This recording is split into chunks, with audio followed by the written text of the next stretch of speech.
Bueno, pues buenos días, buenas tardes, buenas noches, depende de donde cada uno esté en el momento de escuchar este programa. Hoy empezamos lo que sería la segunda temporada, porque ya llevamos un año, justo se cumplió un año hace un mes, yo creo, más o menos. Entonces, el segundo año de este espacio, pequeño espacio, de en qué mundo. Y hoy están con nosotros Juan Jesús Morales, desde Chile, que es doctor en sociología y profesor en la Beca Católica Silva Enríquez. Andrés Vélez Quintero, desde Colombia, que es doctor en sociología y profesor en la Universidad del Valle. Y Pancho Córdoba, desde Argentina, que es magíster en dirección y liderazgo para la gestión educativa y diplomado en filosofía, sociedad y cultura. Y yo, que soy Alberto Ribes, que soy doctor en sociología y profesor en la Universidad Complutense de Madrid. Bueno, hoy vamos a hablar de este libro de Eduardo Kohn, Cómo piensan los árboles, cómo piensan los bosques,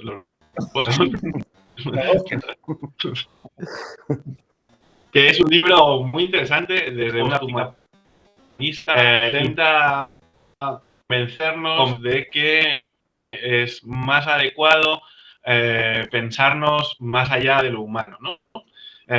Pensarnos más allá de lo que de los criterios que venimos utilizando en nuestros últimos 200 años, fundamentalmente, de educación, y que había que hacer un esfuerzo por tratar de considerar dentro de un amplio sistema en el que estarían los animales, plantas, etcétera, ¿no? Un poco en la línea de la teoría de actor-red de Bruno Latour, ¿no?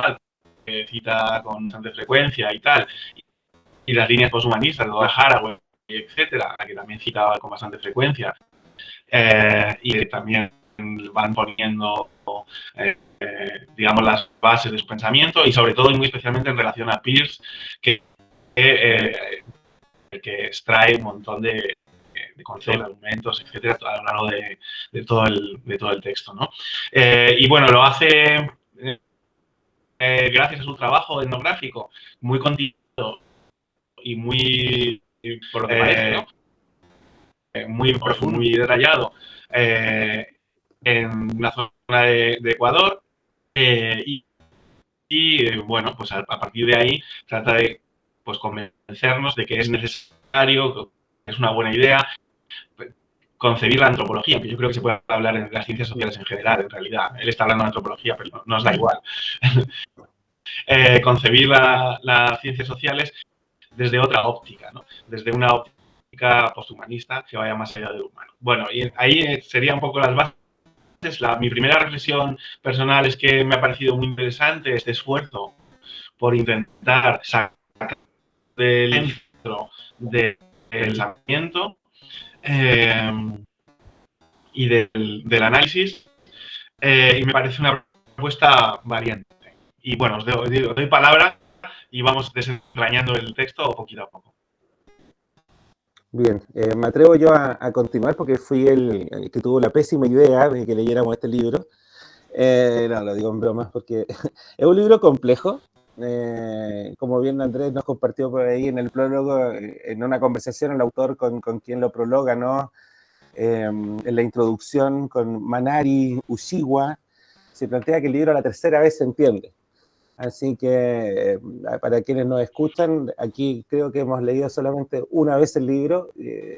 Yo comencé a releer algunas partes del capítulo 1, capítulo 2, algunos puntos, y se me fueron mucho más claros que la primera lectura que le hice, pero sí, lo que al menos mi intervención hoy día van a ser más de carácter intuitiva, especulativa, que creo, de interpretar correctamente lo que dice el autor, ¿no? Y para provocar o ser más breve en esta primera parte, me parece que cuando yo escuché por primera vez el concepto posthumanista me sonó muy así como algo especulativo simplemente, ¿no? Como una cosa media filosófica, muy interesante, pero que su practicidad estaba algo lejos. en la ignorancia que uno tiene cuando recién escucha un concepto y lo toma así por la superficie, dice, bueno, humanista, alguna reflexión, pero me da la impresión de que especialmente la relación con la crisis ecológica y la manera en que comprendemos cómo nos relacionamos con el mundo y con los otros seres, incluyendo los mismos seres humanos, el poshumanismo te plantea desafíos no solamente reflexivos, sino también políticos. Yo a esta altura tengo una convicción, de criterio de vida y de pensamiento de que no hay ontología. Me estoy desembarazando de la ontología y estoy considerando que somos solo relaciones. No hay esencia de las cosas propiamente tal, sino que lo que existe única y exclusivamente es una lógica de relaciones, un devenir relacional. Puede sonar brutalmente postmoderno, pero también creo que cabe dentro de una reconcepción de la modernidad pensarnos como todo, la experiencia de vida y el mundo como una experiencia de relaciones. No hay una cosa separada, parcelada, nos permite eso el concepto, poder jugar con aquello para pensar, pero la complejidad está en la relación. Y el poshumanismo nos lleva a, y esta lógica antropológica poshumanista, a si vamos a pensar al ser humano y a transformarlo en una cosa o simbólica, que ya es cultural, o en esto como habla de las tres modalidades semióticas, ¿no? La icónica, el índice y lo simbólico. Más vale pensarnos en relación con el mundo, conceptualizar desde ahí y no conceptualizar como un sujeto desvinculado del mundo. Y eso lo he intentado, lo estoy pensando y me lleva a cómo esto se lleva a la política, al plano del poder. Mi área es la ciencia política esencialmente, entonces cómo las relaciones con el mundo, más allá de la idea cerrada del ser humano como un objeto desvinculado del mundo, o sujeto que sujeta al mundo, no como una relación, sino como una cosa más separada, nos está llevando también a ciertas formas de crisis ambientales, de crisis de relaciones, de cómo construimos las ciudades, cómo distribuimos el espacio urbano, cómo nos vinculamos con la alimentación, etcétera. Y creo que va por ahí, ¿no? Como para comentar de dónde más o menos voy colocando el libro y su utilidad práctica. Y creo que hay que abrirse un poquito más a tomar estas líneas posthumanistas como elementos súper útiles para pensar en qué mundo vivimos, ¿no?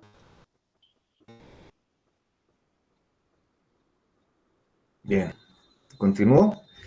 Pues bien, mi primera impresión del texto, no, primero a Francisco agradecerle por haber sugerido el texto. A mí también he hecho una lectura completa y algunos pasajes, pero me ha gustado el texto, me pareció muy interesante, como dijo Alberto ahora, un texto valiente, además que se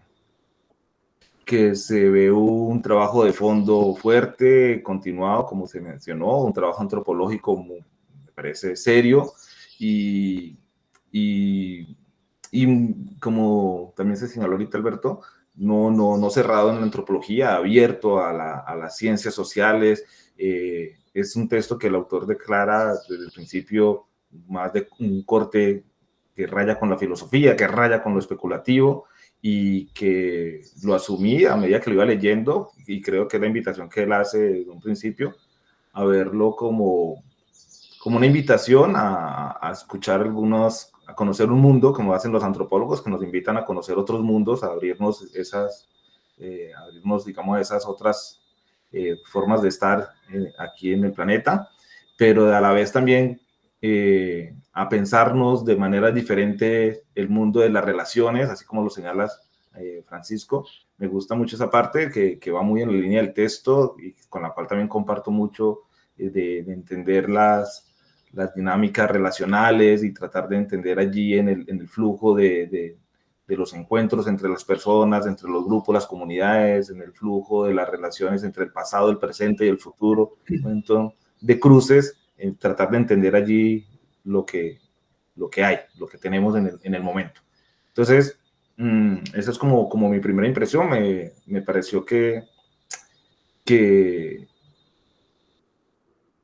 pues que me ayudó a conectar mucho, digamos, con cosas en sociología, me hizo recordar, pues no sé, es una asociación que hago libre, pero mucho del test de este autor Andrew Abbott, o la sociología procesual, un poco la sociología de Norbert Elias, de los procesos, me ayudó a conectar un poco allí, y hay en el texto adelantando, hay una invitación entre el primero y el segundo capítulo, que es donde plantea como sus conceptos y sus teorías, y que me gustó, digamos, la manera como lo articuló, como va conectando, digamos, nociones como, qué sé yo, como ecología, como representación, y tratando de ir más allá a estas lecturas que tenemos, que han sido tradicionales ya en estos últimos 2 siglos, centrados muy en lo cultural, muy en lo simbólico, y que trata de ampliar un poco eso, conectando con otras cosas,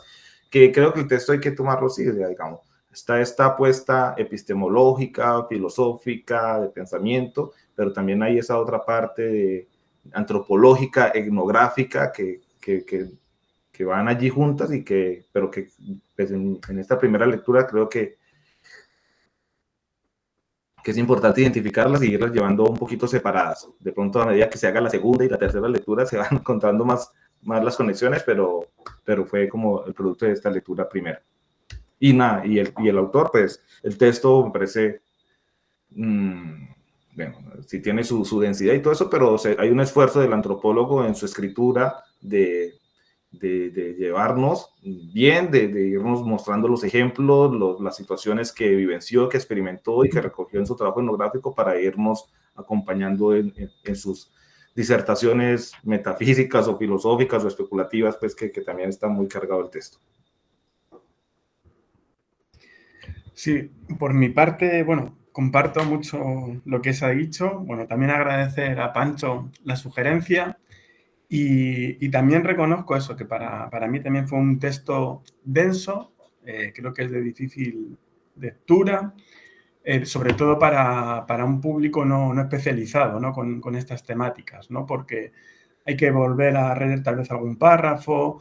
También creo que tiene buenos puntos fuertes, que luego volveremos, yo creo que sobre ellos, pero sí hay veces que reitera mucho en muchos pasajes una densidad teórica sobre la semiótica, sobre también esta propuesta de la antropología hacia más allá de lo humano, ¿no? Que yo creo que es el gran punto fuerte de este libro, ¿no? De cómo piensan los bosques, salir de la cosmovisión occidental y proponer esta antropología más allá de lo humano, ¿no? De hecho, este libro, y yo luego volveré sobre ello en un segundo momento, a mí me recordaba sobre todo algunos pasajes con la teoría de la colonialidad de Quijano, ¿no? Sobre todo esta idea de descolonizar el pensamiento, por lo menos occidental, o desoccidentalizar el pensamiento en América Latina, ¿no? De hecho, creo que es un libro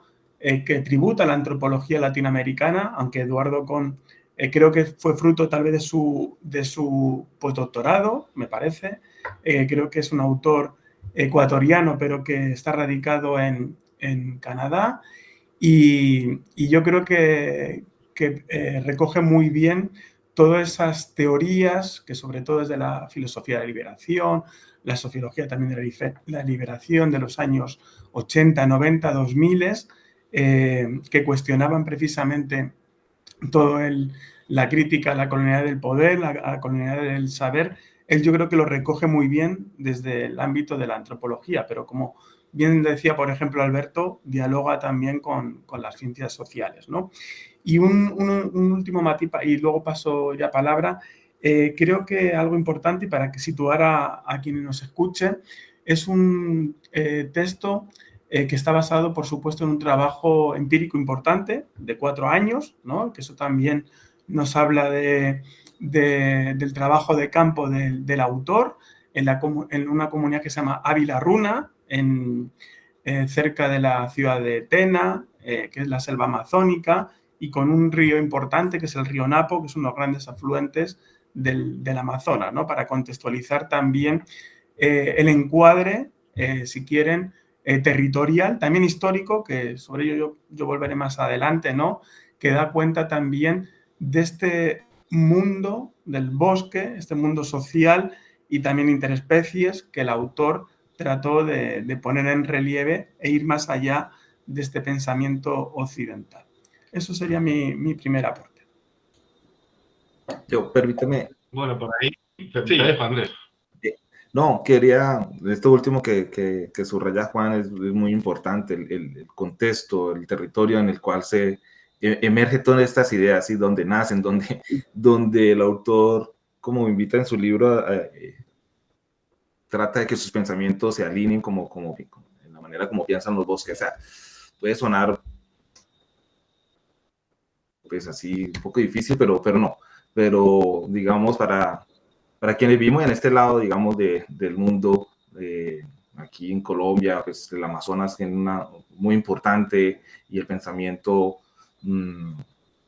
indígena y el pensamiento, digamos, nativo, está en las cosas. Entonces, me parece que eso hay que reconocerlo, hay que subrayarlo, digamos, esta conexión con esas cosmovisiones de estos grupos, de tratar de entenderlos, y más allá de escribirlos o de clasificarlos o de categorizarlos, es ese esfuerzo importante del autor de conectarse con ellos, de poder comprender esa lectura, sobre todo en este momento donde hay tanta crisis de lecturas y de proyectos y de cosas importantes, y además también crítico. No es que tampoco es que se esté consumiendo, digamos, todo así de entero, sino que también lo procesa, y también por eso lo dialoga con sus propios referentes, con su formación y todo esto. Así que, pues, que también quería subrayar esa parte, digamos, muy conectado con el mundo amazónico, ¿cierto? Con lo que pasa allí. Es importante conectarse con digamos, para los quienes se acerquen al texto y al autor, con esta realidad, digamos, que es muy diferente a la que se vive en otros contextos, en la urbe. Es completamente. Entonces, también una de las cosas que siempre el autor está reclamando, y desde el principio, es abrir la mente, abrir los marcos conceptuales, abrir los marcos de referencia, y que esa lógica, que no es, digamos, una invitación, es como un presupuesto para poder entender el texto, ¿sí? Poder tener, digamos, esas aperturas de los ecosistemas, de las ecologías, de la mente. Entonces, nada, quería subrayar esa parte junto con Juan. Sí, estoy muy de acuerdo con lo que acaba de decir Andrés, ¿no? El esfuerzo de abrir la mente, ¿no? De abrir los marcos y tal, me parece muy probable en este texto, ¿no? Digamos que yo lo leo a dos niveles, ¿no? Lo leo a nivel y a nivel político. Antes hacía parte del político, ¿no? Esto tiene consecuencias políticas que tienen que ver con la crisis económica, etcétera. Tiene políticas muy serias, y no lo sabemos, ¿no? Y a nivel académico también, ¿no? Debería de, digamos, permitirnos salirnos de esto omnipotente, anclado de el Estado dominante. Podemos meter toda la racionalidad instrumental desde Weber, de Frankfurt, todo esto, ¿no? Toda esa denuncia era una denuncia que no tenía una alternativa, ¿no? Era una denuncia de un mundo que se estaba conformando y cómo ellos veían, ¿no? Cómo esto iba hacia donde nos ha conducido, ¿no? Hacia el presente en el que habitamos, ¿no? Y ahora aquí aparece como una alternativa. Una alternativa que, bueno, lo habéis comentado, no tiene por qué ser esta exactamente. No tiene por qué ser este modelo en sí mismo, pero sí que abre posibilidad de otras maneras, ¿no? Que eso me parece el gran del libro. Te dejas llevar por el autor y por si te intensidad conceptual, etcétera, etcétera. Pues sí que trabajándote hacia otros lugares, ¿no? Y me parece lo mejor del texto, ¿no? Ya sabemos todo lo que ha ido mal, racionalidad instrumental, ya sabemos tal. cómo nos hemos comportado con el mundo, etcétera. Y bueno, lo que nos falta es, como también decía ahora Andrés, también proponer otras cosas, ¿no? Proponer otros modelos, etcétera. Y en ese sentido me parece muy interesante. Por supuesto, vinculado con los temas de la descolonización, etcétera, etcétera. Y con la propia lógica argumental de la sociología, que ya estaban vistos es un problema. Están desaforadas es un problema. Si bien no tenían una alternativa. Y el último apunte es relativo a lo que comentaba antes Pancho de las relaciones, los sistemas de relaciones, ¿no? Que me parece que es muy interesante, ¿no? Porque ese tipo de sociología, de pensamiento social, de ciencia social, etcétera, también es muy clásico al mismo tiempo. Es decir, bueno, igual es un poco moderno. No, eso está, digamos, ya en Marx, ¿no? En Marx somos sistemas de relaciones sociales. Solamente eso. En última instancia, en un término, ¿no? Es verdad que aquí se amplía y no somos solo sistemas de relaciones sociales, sino que somos sistemas de relaciones. Se amplía a todo, a todos los objetos, a todos los animales, a todos la fauna, etcétera, etcétera. Y en ese sentido, yo estoy convencido de que es así, de que somos sistemas que no hay esencias prácticamente en ninguna parte y somos sistemas de relaciones, no sé si eso,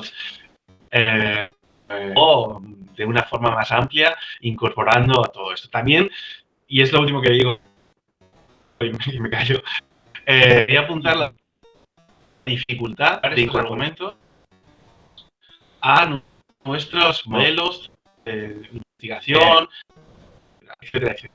Digamos, porque contra el tiempo y porque llevamos mucho tiempo haciendo la crítica al pensamiento racional, la racionalidad, etcétera, mental, etcétera. No incorporando estas otras formas alternativas. Así que es muy difícil incorporarlo, ¿no? Así como en términos políticos lo veo incorporar, en términos académicos difícil. Y ya os dejo.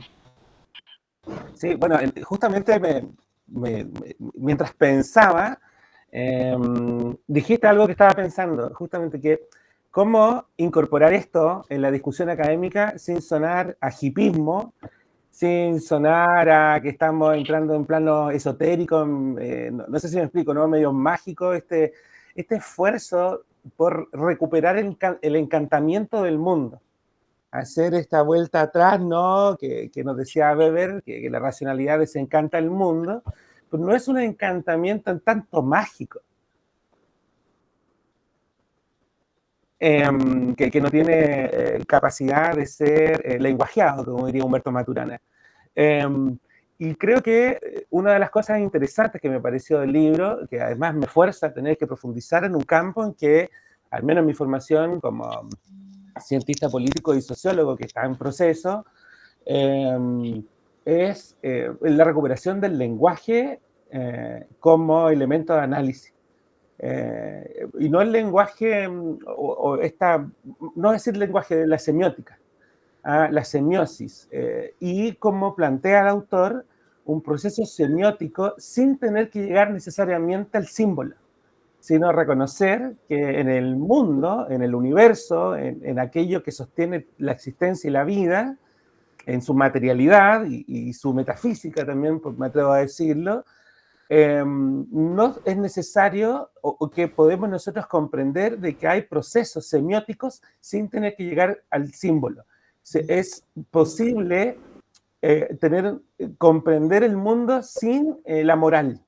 Me gustaría como leer algunos parrafitos que resuelve esto, porque a mí me cuesta mucho explicarlo con mis palabras, pero el autor aquí tiene algo que creo que puede decir.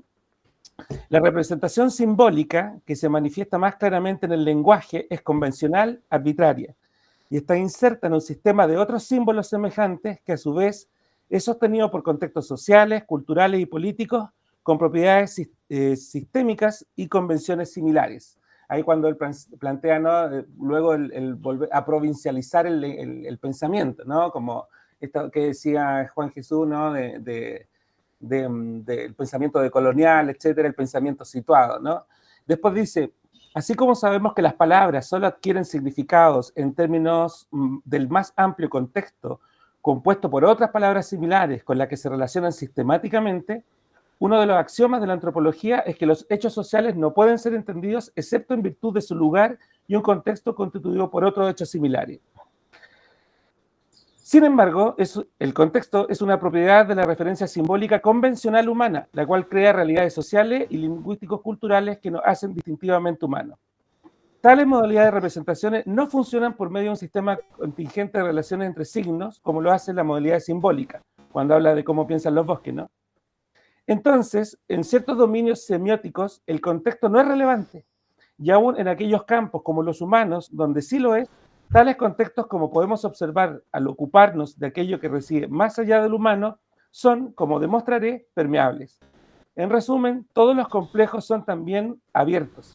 De ahí el título de este capítulo, y todos los abiertos se extienden más allá del humano, de ahí esta antropología de más allá del humano. Me parece interesantísimo cómo nos invita a pensar desde la humanidad sin comprendiendo que no es necesario el contexto humano para esa comprensión. Es decir, los bosques, los animales, la naturaleza en sí tiene relaciones semióticas sin necesidad de tener un contexto cultural, moral. Es decir, hay una forma en que los animales, la naturaleza, el universo se comunica semióticamente y se construye como representación de la relación de su mundo sin tener que tener un ámbito netamente cultural, moral, etc. Entonces, yo creo que nos está invitando a desembarazarnos de nuestra posición simbólica y tratar de comprender que hay un mundo sin moral, sin cultura, que dialoga también entre sí y que y que nos obliga a ir más allá del humano, ¿no? Yo creo que ahí está esa invitación de esa antropología poshumanista, en el sentido de que tenemos que comprender que hay posibilidades de leer el mundo más allá de la propia experiencia humana, y esa abstracción, porque es muy difícil que un humano no piense como humano, es lo que nos permitiría expandir nuestra manera de comprender y tener conciencia de la existencia, ¿no? No sé si logré explicarme un poco para dónde iba, pero bueno, dudo que algún día sea claro en explicar estas cosas, así que se lo dejo a ustedes a ver si se me ayudan a lo que intenté decir, ¿no? O si les hace algún sentido. No, pero lo hizo muy bien.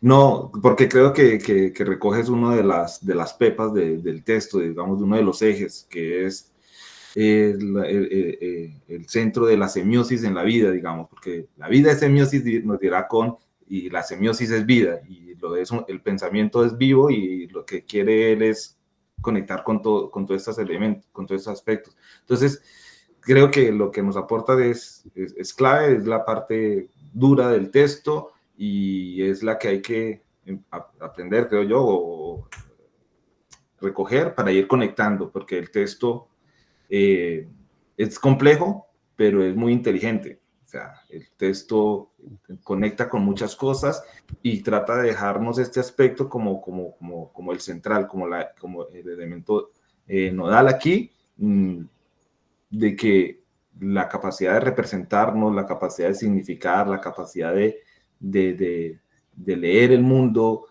no solamente en imágenes, sino también en sonidos, en otras cosas, es de todos los seres, ¿sí? No solamente el humano, y que saber conectar con esa capacidad que tiene la vida misma de significar y de representar nos va a permitir un poco ir más allá de lo meramente simbólico, lo meramente humano, ¿sí? Y en esa idea es donde me parece muy, muy, muy chévere la invitación que la asumo como desde la sociología, de ir conectando con nuestros referentes académicos, que no se trata de lanzarlos, dejarlos por fuera, y el texto lo hace. El texto en cierto momento nos conecta con Durkheim, nos conecta con Marx, nos conecta con Weber, y de una manera, pues, hablando de los clásicos en sociología, y de alguna manera no directa, pero sí se lee con el mismo símil.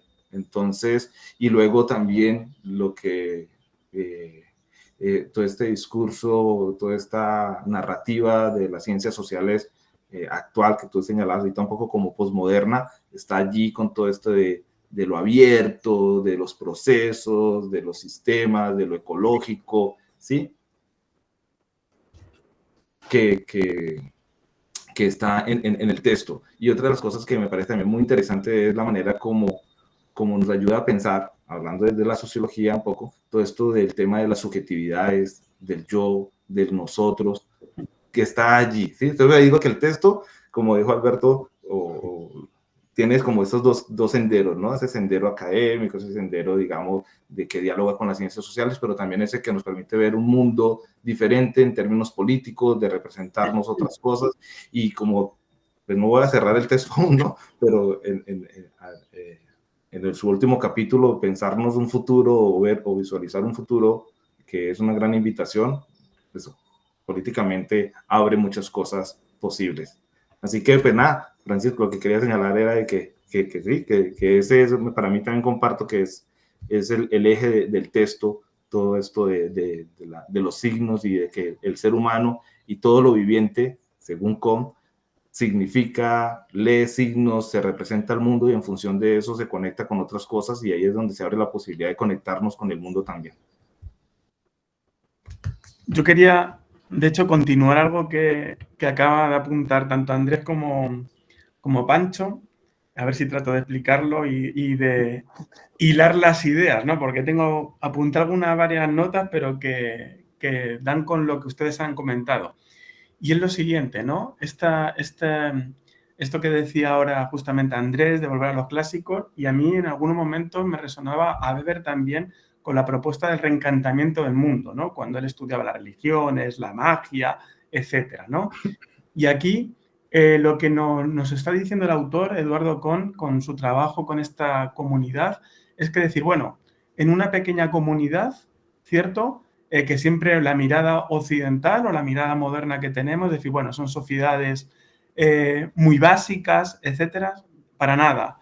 Detrás hay todo un mundo complejo, hay una complejidad, que esto que lo decía muy bien Pancho también, con este ecosistema de relaciones, ¿cierto? Y ahí trato de conectar un poquito con lo de Andrés, ¿no? Porque es un ecosistema de relaciones que creo en uno de los últimos capítulos se lo decía, ¿no? Donde está el sujeto, las subjetividades, ¿no? Lo que nos lleva a pensar, obviamente, desde nuestro lado, si queremos más occidental, más urbano, más metido en estas dinámicas que tenemos de la vida, no sé, más disciplinada, si quieren ustedes, más racional, ¿cierto?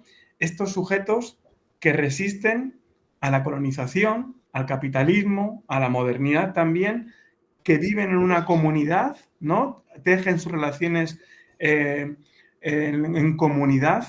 Tal vez es una de las críticas que le hago al autor, tal vez faltó un poquito más, por ejemplo, a mí se me ocurre que es algo típico de los estudios de la antropología, las relaciones de parentesco, el papel si hay matrimonio o no, ¿cierto o no? En la crianza de los hijos, ¿cierto o no? Eso yo creo que a mí me faltó un poquito. El papel de las mujeres, que el papel de las mujeres, a mi modo de ver, hay veces que queda con el cultivo del campo, no pueden llevar la escopeta, por ejemplo, ¿cierto o no? No están, por así decirlo, legitimadas, según esta cosmovisión, para cazar, ¿no? Para utilizar la escopeta. Tal vez es uno de los puntos que a mi modo de ver falta un poquito más de explicación para el que desconoce esa forma de vivir. La otra relación también con el bosque, que es otro mundo aparte, ¿no? Con todo esto que bien decía Pancho, con la relación con las otras especies, cómo se representan también las otras especies. Y luego también algo que a mí me destacó, que es el mundo espiritual, los dueños, ¿no? Esto de la importancia que daban a los sueños, ¿no? Cómo es este ecosistema de interespecies y este mundo de Ávila Runa, la importancia que daban a los sueños, ¿no? En su vida, ¿no? La interpretación. Como decía también muy bien el autor en varias partes, a mí me llama la atención cómo hay parte de los sueños que remiten al pasado, pero también al futuro, ¿no? Que les llevan a explicar acciones, ¿no? No quiero spoilear mucho pero por ejemplo, cuando varios de los perros son atacados por, creo que era un jaguar, me parece, ¿cierto? Un jaguar, sí. Entonces, bueno, es que ayer los perros estaban soñando y no soñaban como deberían de haber soñado. Y les lleva a ellos a reflexionar no solamente sobre sus propios sueños, que eso aparece en otras partes, ¿no? Sobre la muerte de algunos familiares, etcétera, sino también de cómo los perros no han soñado como deberían haber soñado para ahuyentar al espíritu del jaguar, ¿no? Y por eso les atacó. Entonces, toda esa mezcla de temporalidades, el pasado, el presente, el futuro y la importancia que dan los sueños, yo creo que es algo, no sé, a mí me gustó eso, es de las partes que más me gustaron y que hablan precisamente esto del encantamiento del mundo también. Hay que veces que yo creo que tenemos que salir, como bien decía Andrés, de tanto corsé que tenemos, ¿no? De este racionalismo, ¿no? Que nos tiene tan enconcertado, y que también lo decía un poco el autor, ¿no? Esta idea que siempre tenemos, el pensamiento occidental es un pensamiento binario, cierto, que siempre categoriza lo bueno, lo malo, ¿no? Que es un poco lo que decía también Pancho, la moral, ¿no? Siempre tenemos a estigmatizar, a jugar, clasificar lo bueno, lo malo, esto es así, esto no es así, ¿cierto o no? Y yo creo que eso es uno, como reitero, de los puntos fuertes y de la invitación en sí del autor, como valiéndose de su trabajo de campo, de su convivencia, de aprender a pensar con ellos, a soñar con ellos también, aprender a soñar en esa clave, ¿no? Cómo nos invita a pensar un poquito más allá de nuestras categorías de pensamiento, ¿no? Y creo que hay una otra vida que nos perdemos que es interesante asumir. Y, por supuesto, lo que bien han dicho ustedes, que detrás hay una postura política, por supuesto, pero también una perspectiva ecológica también, ¿no? Esto de la crisis que también han hablado ustedes y que estoy muy de acuerdo. Eso sería un poquito para complementar. No sé si enlacé bien las ideas que tenían ahí tanto Pancho como Andrés, pero me hizo mucho sentido lo que dijeron. Yo ahora me voy a poner un poquito porque, claro, estamos hablando de los límites de la racionalidad, hablando de los límites del concepto como centro del universo, etcétera, etcétera. Pero también dado mágico, ¿no? Ya hemos hablado de él en las sesiones y que a mí me preocupa mucho como un problema contemporáneo, ¿no?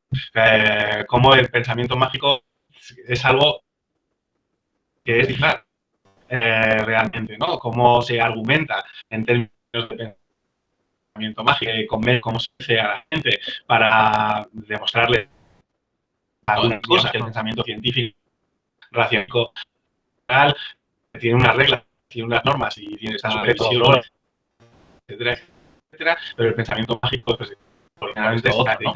Y en ese sentido,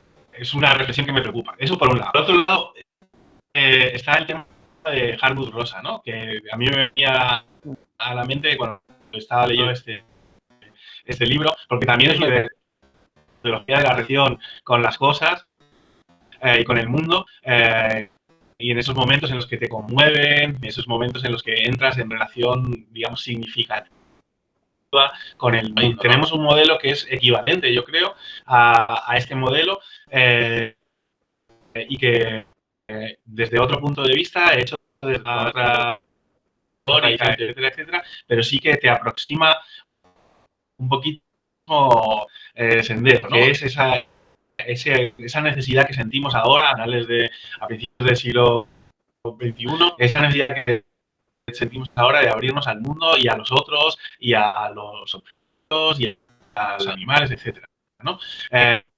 Y poniendo un poco más énfasis en otros lugares, etcétera, pero sí que me parece que es compatible hasta cierto punto, ¿no?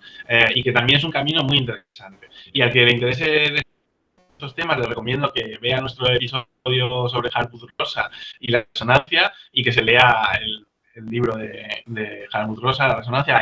Tiene muchos libros escritos, pero el es bueno. Bueno, y en el último libro que ha sacado, disponible, el capítulo 2 es estrictamente sobre un resumen de toda su teoría, que está muy sintético y está estupendo, ¿no? Y luego, por otro lado, y en la última que hago es cómo hay un libro que está muy bien, que se llama Civilizados hasta la muerte, de Christopher Ryan.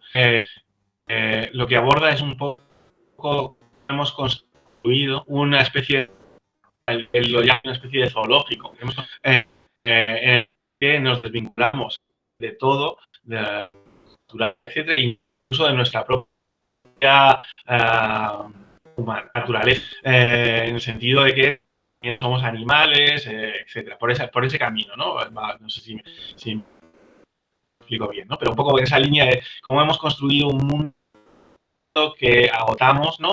Que recuerda un poco a la jaula de hierro weberiana también, que recuerda un poco todos esos argumentos, ¿no? Pero él lo llama con esta metáfora del zoológico que me parece que es muy potente, ¿no? Hemos construido un mundo muy artificial, muy desvinculado, que nos desvincula de todo lo otro, ¿no? Y me parece relevante poner a dialogar este libro de Christopher Ryan y tal, que aborda de forma muy contundente la idea de progreso, etcétera, la critica, muy serio, pero a dialogar también con este libro de Bosques, ¿no? Que parece también otro debate interesante por el otro lado, ¿no? No tanto por el lado de la apertura, de soluciones, etcétera, sino por el lado de la crítica. El lado de la crítica a lo que existe en la mayor parte, bueno, en lo urbano, en lo occidentalizado, en lo occidental, etcétera, ¿no? Sí, bueno, aquí me voy a ir en una cosa media, a ver si me lo... Bueno, todos estamos tratando, todos pedimos disculpas, ¿no? De lo que vamos a hablar, porque está, ¿no? Yo me siento deudor todavía de claridades. Le debo claridad a la gente que nos está escuchando porque me dejó demasiado revuelta algunas cosas y creo que eso es lo bueno que tiene el libro, ¿no? Que uno lo termina de leer y hace como... ¿y ahora qué? ¿Y ahora cómo pienso? ¿Ahora cómo lo traigo? ¿Cómo te cambia la forma de ver las cosas, no? Si ustedes me ayudan a recordar, el autor plantea en algún punto de que este proceso semiótico de la vida y esta forma en cómo piensan los bosques en tanto, ¿cierto? Que hay otras conexiones y relaciones más allá de la moral y de la cultura, es decir, que la naturaleza conversa, dialoga, se relaciona y articula y sobrevive y se expresa sin la necesidad de un sentido propiamente tal humano, ¿no? Entonces, es como reconocer primero hay un mundo que está ahí y no necesita el ser humano, no necesita la explicación del ser humano, ni desarrollar hábitos, que decía estos seres vivientes, ¿no? Que eran estos hábitos, o estas formas como la espiral del agua, estas estructuras que se van repitiendo, que funcionan perfectamente sin tener que haya un entendimiento, una proyección humana. Bueno, ok. Y que eso se expresaba de muy buena manera en ámbitos de mucha riqueza ecológica como el Amazonas. Es decir, este tipo de relaciones, esta manera de poder expresar el mundo se ve aquí. Y yo pensaba, bueno, ¿cuál es la forma en que nosotros podemos comprender esto en la urbe? Y vuelvo a esta cosa que me consume, que comparto, de que si todos los seres vivos son expresiones de sus relaciones con su entorno, y los entornos son además relaciones con su historia y con su presente y su futuro además, ¿qué tan conscientes somos los seres humanos de que las transformaciones que hemos hecho en nuestro entorno también nos transforman a nosotros mismos y transforman las relaciones con los demás? ¿A qué voy?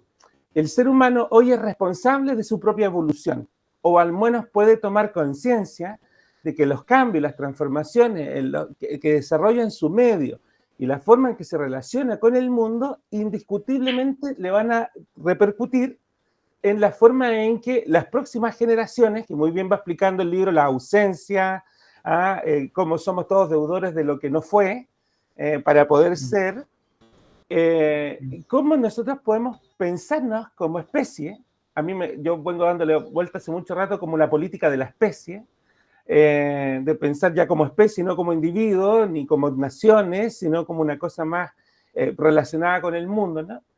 Del Urbanitas, este chico o chica que nace, crece, se desarrolla, se reproduce y muere en la ciudad. Entonces, ¿cómo puedo llevar yo este pensamiento no moral, este pensamiento no simbólico a la urbe? Es posible. Esto que nos pone ¿es posible pensarlo dentro de la urbe?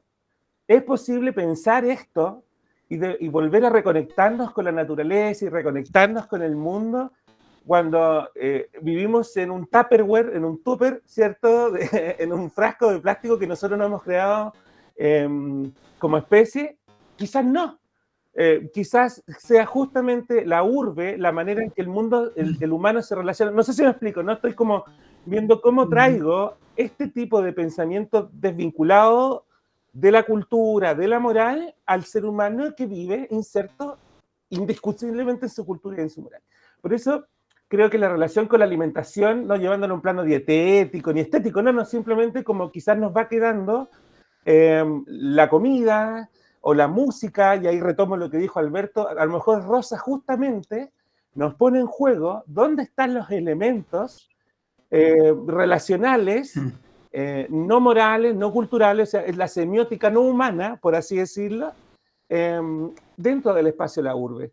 Esto que se nos enfrenta, ¿no? Aquello que nos resuena es lo que se nos opone, es decir, lo que no hemos logrado objetivizar.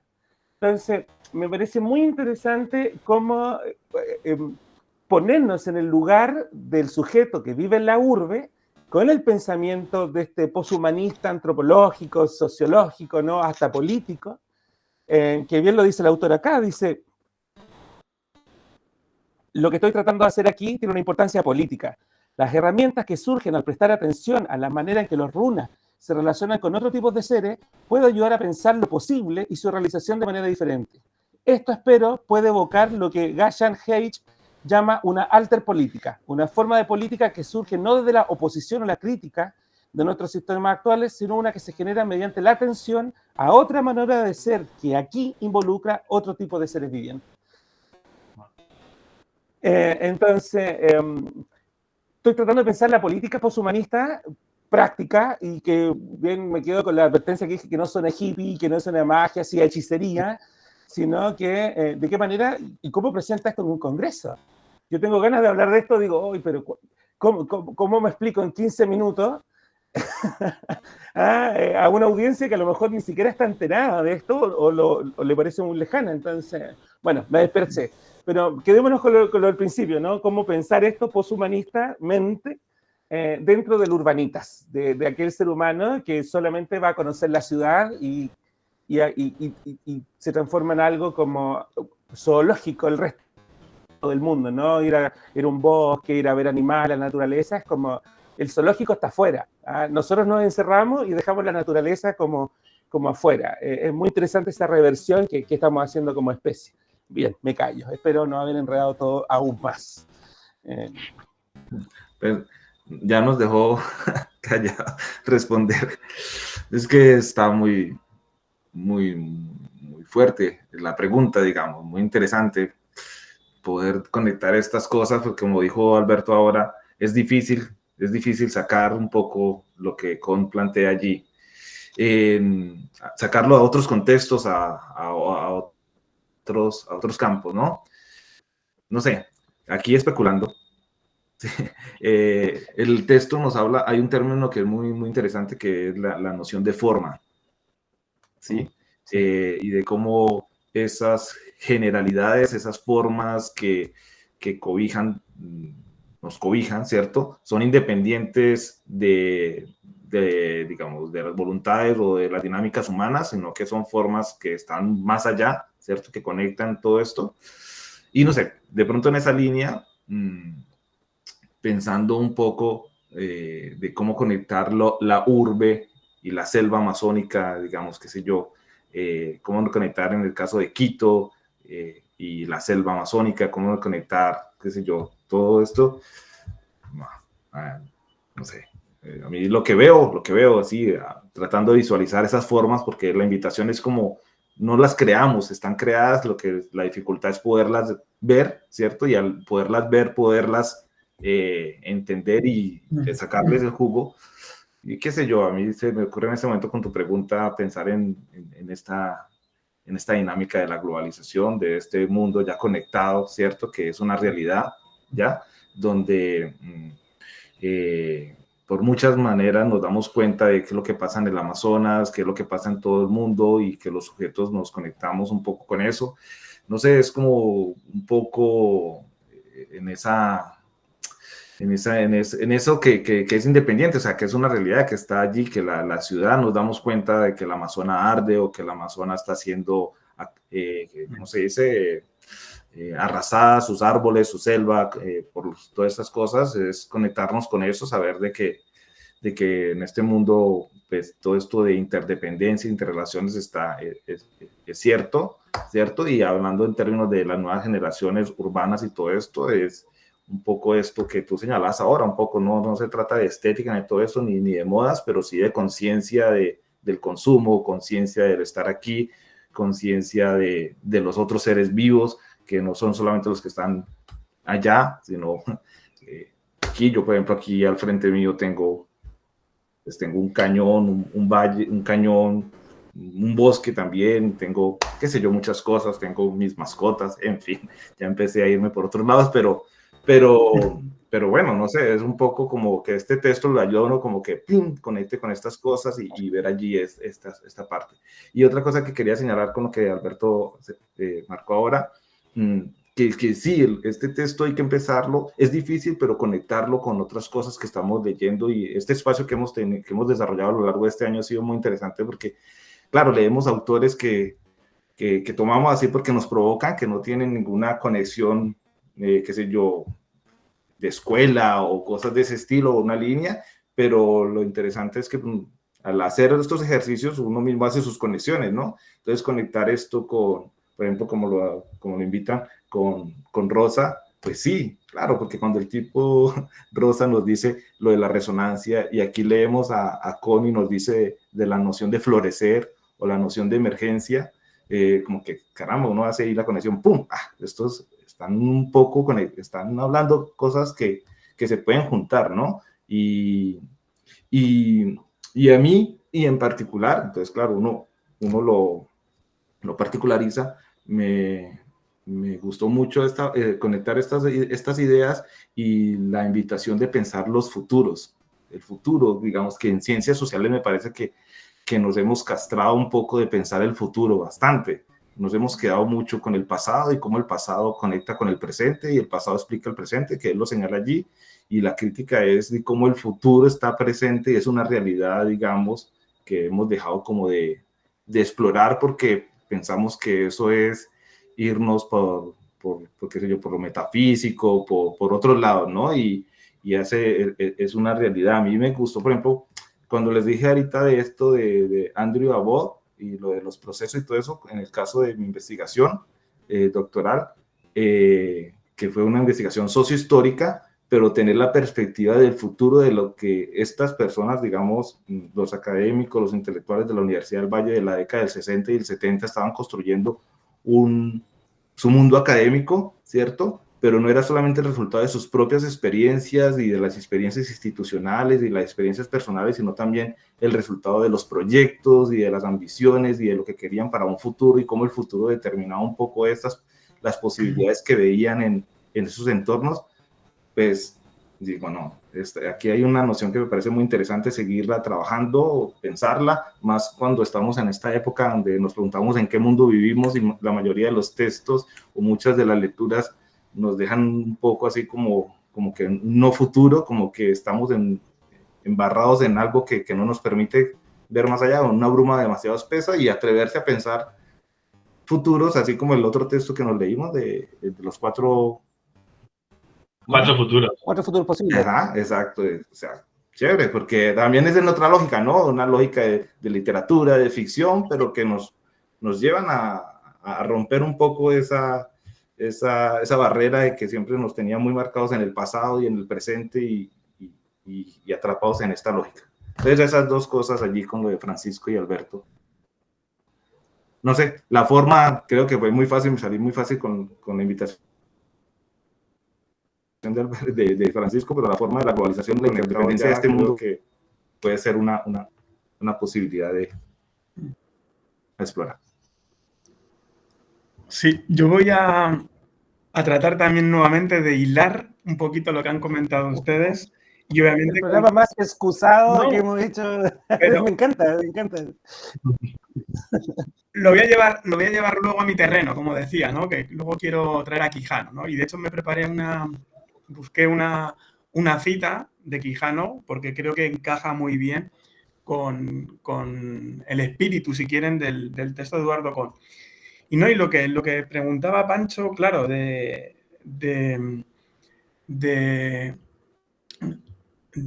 cómo se puede llevar desde lo rural, podemos decir, otra forma de vida a lo urbano, ¿no? Pensando que hoy día más de la mitad de la población en el mundo vive ya en ciudades, ¿no? Que esa es una parte de esta evolución de la especie, por así decirlo, ¿no?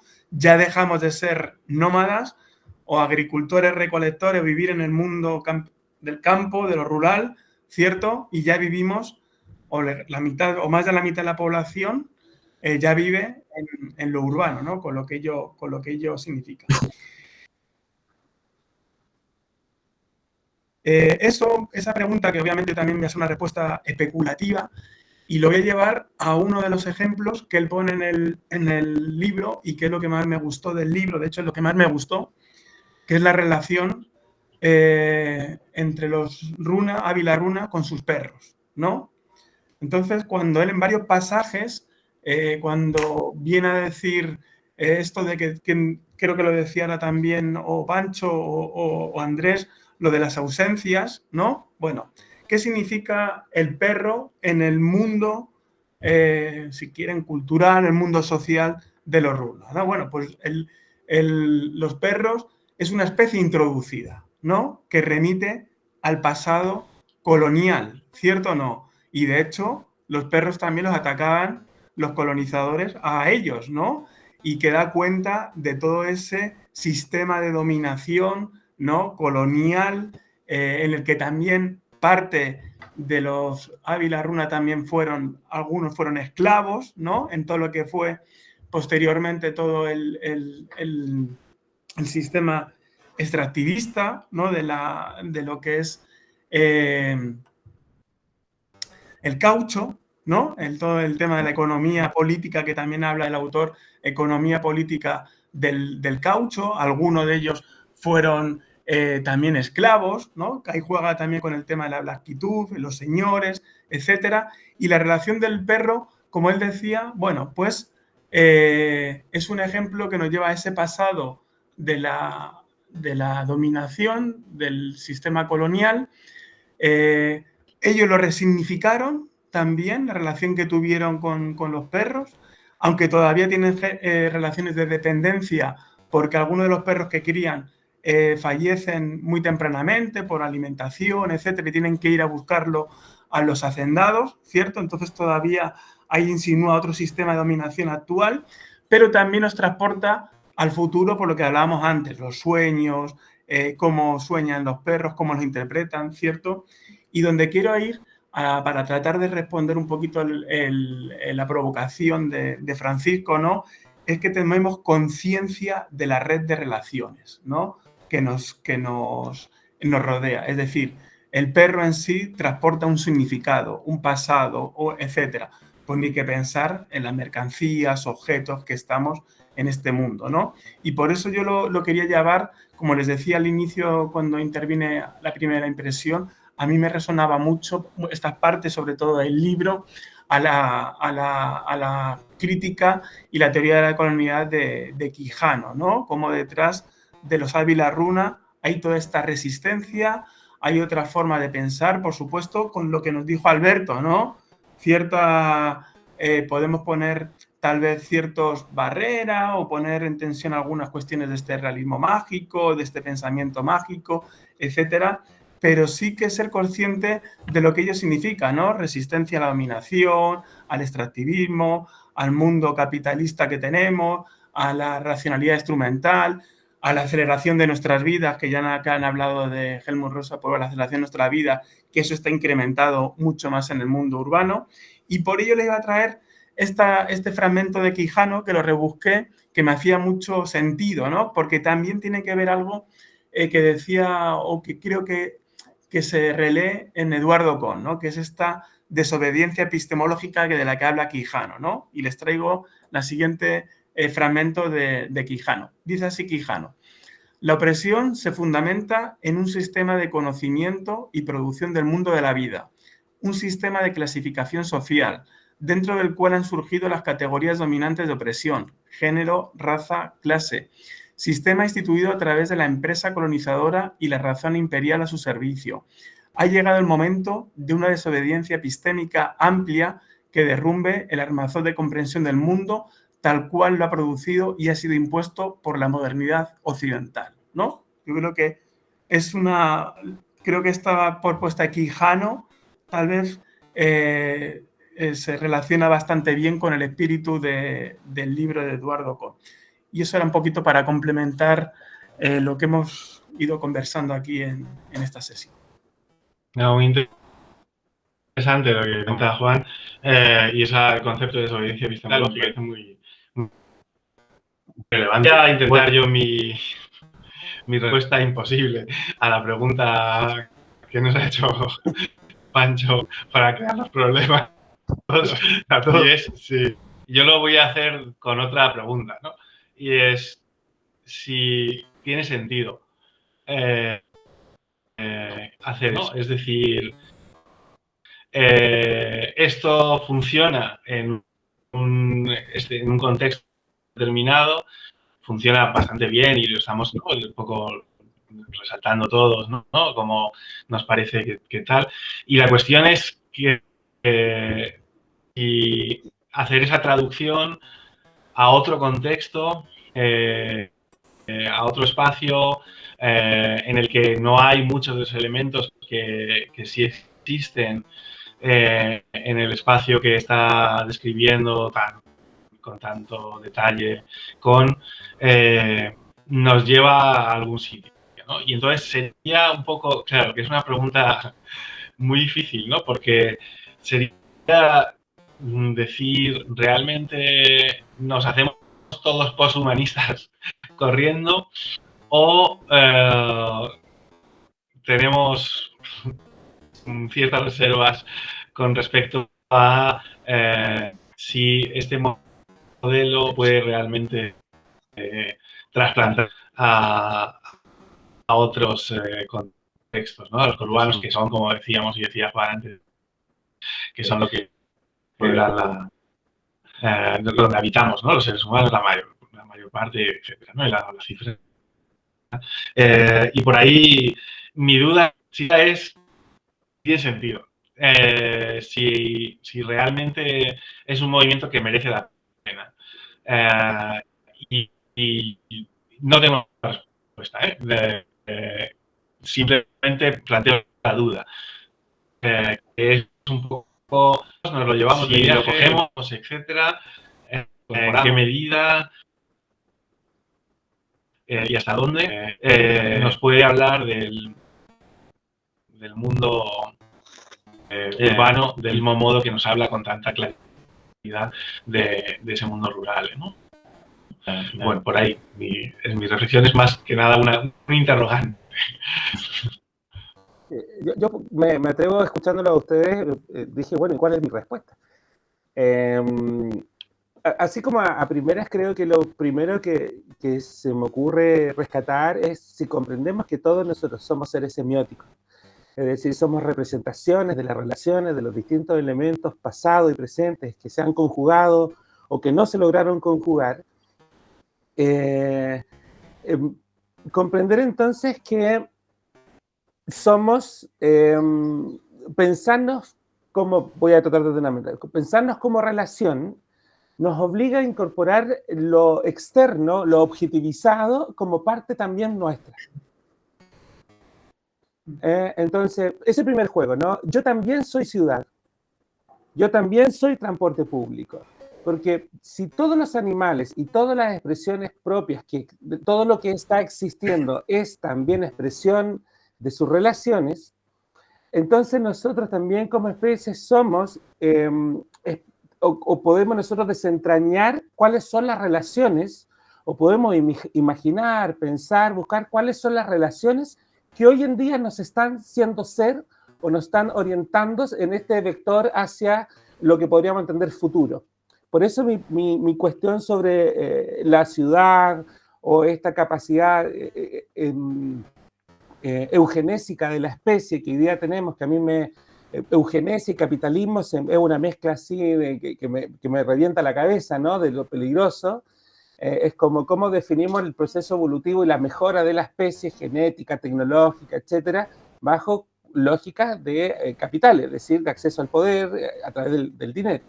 ¿A qué voy con esto? Si nosotros pensamos que somos seres en tanto relaciones y somos nosotros capaces de modificar la naturaleza por distintos motivos, al menos tomar conciencia de que esas relaciones son también efectos rebote. Y eso es una decisión política. Es decir, yo tengo que tener claridad que las decisiones que tome, en tanto las modificaciones del entorno, también son modificaciones a la especie humana. Porque la especie humana no está alejada de las consecuencias que van a tener sus decisiones políticas. Cuando yo planifico una ciudad, cuando yo planifico la alimentación, cuando yo planifico la educación, cuando yo planifico cómo me vinculo con la naturaleza, cómo exploto los animales, cómo destruyo los bosques, ese pensamiento relacional inmediatamente te dice, eso también me lo estoy haciendo a mí. No sé si me logro como esa responsabilidad con lo otro, en tanto lo que yo hago al mundo, el mundo me lo hace a mí inmediatamente. Y no es un plano místico, no es mágico, sino que es reconocer de que si todos somos seres o manifestaciones, tanto seres vivos o no vivos, ¿no? Manifestaciones de las relaciones con el mundo, yo no puedo objetivizar el mundo, no lo puedo despegar de mí. Y esa toma de conciencia te lleva a planos muy interesantes. Entonces, no digo que a lo mejor comprendamos nosotros de la misma manera en cómo estos runas sobreviven en sus relaciones con el mundo más salvaje, por así decirlo, porque tienen que poner en la vista del jaguar para no ser comido por el jaguar, tienen que comprender cómo hablan los árboles entre sí con el agua para poder ellos sobrevivir en eso. Bueno, ese mismo ejercicio de decir, bueno, ¿qué tiene que ver la delincuencia? ¿Qué tiene que ver el auto? ¿Qué tiene que ver la luz en la noche? ¿Qué tiene que ver mi mascota? No sé si me lo voy a explicar, como esa complejización... al menos me parece un ejercicio interesante porque redefine lo que somos.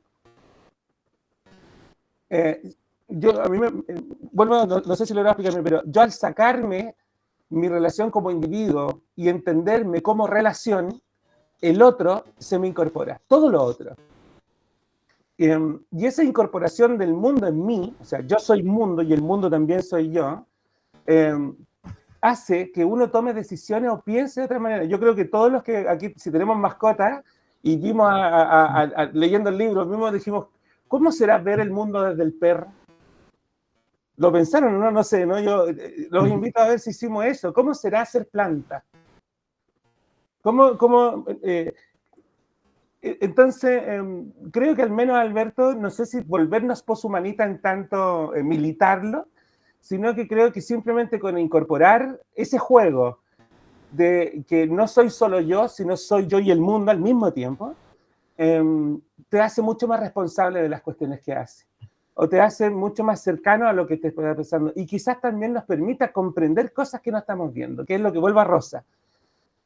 Quizás lo que nos hace falta es lograr al menos un ejercicio más cotidiano de desobjetivizar el mundo, desinstrumentalizar el mundo, y dejarnos permear por el mundo sin tener que llevarlo a la cultura, a la moral, sino simplemente sentirlo, percibirlo.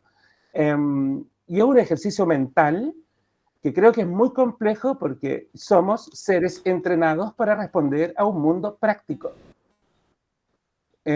Y si estamos más en el ámbito académico, más prácticos todavía. Entonces, esa desconstrucción, no sé si estaré bien ocupado el término, pero al menos creo que hay una invitación a ponernos en otro lugar, simplemente eso, y de ahí ver qué sale. Perdone lo extenso, ¿no? Pero bueno. No, yo quiero... Muy bueno el cierre, ¿eh? Me gustó. Bueno, permítame. un poco para conectar con lo de Francisco. Es que en el texto, esta invitación de darnos cuenta, que invita de que no somos los únicos que representamos y significamos, sino que la vida se está significando y representando mucho más allá de nosotros y todo ese tipo de cosas. Y bueno, todo eso suena muy bien en la selva, no sé, para tratar de un poco entender allí a Alberto y esto. Pero vale, y allí nuestros hermanos indígenas, digamos, de la selva, tienen eso mucho más claro y lo tienen allí así, es su realidad, digamos, la selva está presente y no pueden dejar o sea, se les impone, ¿sí? Y nosotros en la ciudad y alejados de esto tenemos otras realidades y otras cosas, vale, listo, está bien. Pero el texto, llevándolo un poco más allá, nos dice, es una crítica muy fuerte, porque nos dice, es que el mundo nos ha ensimismado, nos ha encerrado cada uno en su pequeña visión, ¿cierto? Y ese ensimismamiento nos dificulta ver al otro, ¿cierto? Y el otro no necesariamente es el bosque o la selva, sino el otro que está con nosotros, ¿no? Y poder esa invitación de abrirnos, ¿cierto? Que es una invitación política, ¿sí? Es poder reconocer al otro, no al otro solamente el otro humano, sino al otro ser que vive, los otros pensamientos que también viven, y es la invitación un poco de, así como Gadamer, fusionar los horizontes del otro con el mío, porque no es confundirme en el otro, ni que el otro se asimile a mí, sino que emerja otro en esas relaciones, algo diferente, ¿cierto? Que florezcan cosas diferentes. Están allí en el texto, y es poder conectarse con ese entorno como invita Francisco, la ciudad, la calle, el transporte, todo ese tipo de situaciones, que es lo difícil, ¿no? Porque sabemos que la lógica aquí, no en la selva, digamos, ¿no? Aquí la lógica es la lógica salvaje en lo que dice, diga, de depredación, de acabar con el otro, cada uno va por lo suyo, ¿no? Lo que hablábamos antes de esto, digamos, la corrupción nos tiene, pues, cada uno persiguiendo lo suyo a costa de lo que sea, ¿sí? Lo que dicen en la ciudad, yo voy por lo mío y pues, suerte con... Entonces, esto está allí, y el texto es un texto que nos invita a considerar otra ética, ¿no? Otra ética en la relación con el otro, ¿ya? Y me gustó mucho el capítulo de la ceguera del alma, ¿cierto? De esto de cómo no podemos llegar a perder esa cualidad de conectarnos con el otro cercano, el otro humano, pero también con el otro naturaleza, con el otro mundo, ¿sí? Y allí quedamos atrapados en la nada, en el no ser, ¿sí? Porque pues en el texto con ser un sí mismo es porque está en relación con otros, ¿no? Y esa ceguera del alma es perder esa capacidad. Entonces, ahí la invitación y todo esto, muy fuerte, muy pesado, pero está allí, y hay que seguirlo encontrando. No sé, de pronto uno aquí, yo por ejemplo en el caso en trabajo social hay algo que me gusta mucho, yo enseño allí en trabajo social, y todo esto que ellos, digamos en sociología, en mi formación fue un poco distante con esto, pero en trabajo social he tenido la posibilidad de acercarme de este ejercicio de pensarse y de reconocer la familia. ¿Sí? O sea, lo conecto con esto porque el texto habla mucho de los antepasados, ¿no? Y de la importancia de reconocer nuestros antepasados, digamos aquí, no lo hace en términos de lo que se reclamaba Juan en un principio de parentesco y estas cosas, pero pues sí lo tiene allí de manera latente, de que el pasado, de dónde venimos, de los que fueron y no fueron para poder ser, ¿cierto? Y sería una invitación bonita para quienes estamos en la ciudad y en este mundo, poder un poco mirar a nuestros pasados, a nuestros antepasados, familiares y todo esto, reconocer, por ejemplo, en el caso mío, la línea de mis abuelos y una línea indígena, que sé que está allí, que nunca he explorado, pero que, bueno, en fin, muchas cosas que cada uno seguramente tenemos en nuestra propia historia. Sí, yo quería complementar, no sé si para ir cerrando esto, pero me hizo mucho sentido tanto lo que decía ahora Andrés como lo que dijo Francisco, por eso decía que era un buen cierre, la idea de esto que también decía ahora justamente Andrés, ¿no? Que yo creo que es trabajar un poquito la empatía también, ¿no? El pensar algo que decía, no sé si el capítulo que tú decías, Andrés, que era de la ausencia, pero tengo aquí apuntado que en un lugar dice el autor, todos somos emergentes, ¿no? Algo así, que hablaba del pensamiento emergente, ¿no? Y yo había puesto un poquito para conectarlo con lo de Alberto, decir, bueno, pues son cambios, aunque él cuestiona a partir de los runas, esto que decimos, porque los runas solamente entienden que hay una cultura, ¿cierto? Una cultura humana y el resto hay mundos naturales. Que eso también nos trastoca, porque al final trastoca nuestro pensamiento occidental en el sentido que nosotros entendemos que hay distintas culturas, ¿cierta? Y cada cultura entiende su manera de estar en el mundo, ¿cierto o no? Eso es algo que nos trastoca. Pero dicho esto, yo había apuntado aquí esto cuando dice el autor, todos somos emergentes, va esta idea de reconocer la otredad, ¿no? No solamente en el otro humano, sino en otras especies y en el mismo bosque. Y apuntaba aquí, bueno, los hábitos de pensamiento no se desconecten de los hábitos del entorno, de los hábitos del bosque. Y esto viene un poco para responder tal vez a Alberto, ¿no? Yo tampoco me quiero aventurar cómo traer eso aquí al mundo urbano si queremos, pero sabemos que podemos crear nuevos hábitos, ¿no? Nuevas conciencias, que es lo que también hemos ido hablando, yo creo que en este capítulo de hoy día, ¿no? De cómo nuevos hábitos de pensamiento, de que si somos conscientes de esta red de relaciones interespecies, ¿cierto? Del lugar, como bien decía Andrés ahora también, del pasado en nuestros sujetos, de decir, bueno, ¿de dónde venimos? Nos debemos a un pasado también. Hay una historicidad, que es como lo que yo le hablaba anteriormente, ¿no? Como en el caso de los runa, como el perro transportaba esa historicidad y además un sistema de dominación, ¿cierto? Pues algo yo creo que también en nuestras vidas, si hacemos ese rastreo, también nos va a permitir pensarnos el hoy día, pero como proyectarnos al futuro, que yo creo que es uno de los grandes aprendizajes del libro, ¿no? Bueno, muy bien, nada, muy interesante todas los aportes y tal, que vamos a ir cerrando si os parece, ¿no? Si queréis hacer alguna reflexión final o lo que sea. Yo por mí impecable. Invitar a hacer la segunda y la tercera lectura. Eso sí, lo podríamos hacer un programa después que lo leamos 3 veces. A ver si después nos escuchamos de nuevo y vemos si es que entendimos algo, ¿no? Pero invitar a la gente a que lea el libro, Volveremos. que se aventuren a leerlo y bueno, que sufran como sufrimos nosotros. Pues nada, volveremos a echarle un vistazo a algunas páginas seguro en el futuro, porque tiene ideas muy interesantes. Bueno, pues nada, pues muchas gracias a todos. Voy a ver si soy capaz de apagar la grabación, y ya nos despedimos hasta la próxima. Bueno, muchas gracias. Gracias. Gracias. Hasta la próxima.